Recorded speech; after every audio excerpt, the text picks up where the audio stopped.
Bam! Mums ir maiss, kurā ir 4 balts bumbiņas un 6 melnas bumbiņas. Un mums ir 2 notikumi.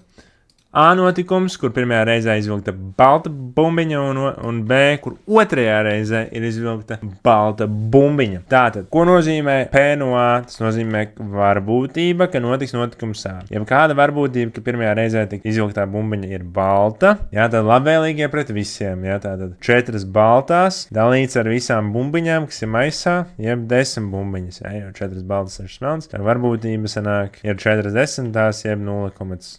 Tālāk, varbūtība, ka notiks notikums B, ja notika jau notikums A. Tātad kāda varbūtība otrajā reizē izvilkt balto bumbiņu, ja pirmajā reizē jau izvilka balto. Un tātad, ja pirmajā reizē jau izvilka balto, tad pāri paliek 3 baltās un 6 melnās. Tātad varbūtība otrajā reizē izvilkt balto būs tātad 3 labvēlīgie gadījumi pret visām bumbiņām, kas tagad jau ir tikai 9. 3 devītās. Tālāk, varbūtība, ka notiks notikums A un notikums B.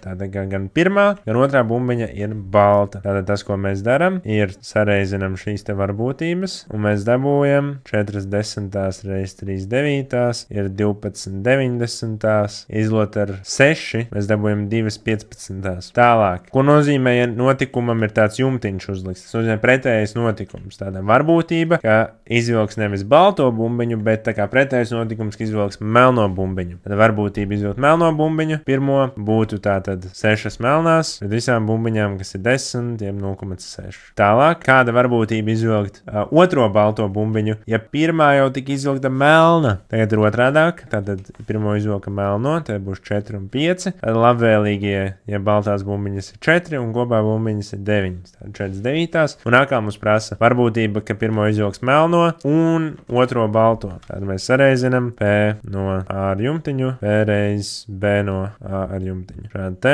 Un tad mums sanāk 6 desmitās reiz 4 devītās ir 24 90. Un atkal var ar 6 izdalīt un sanāk 4 15.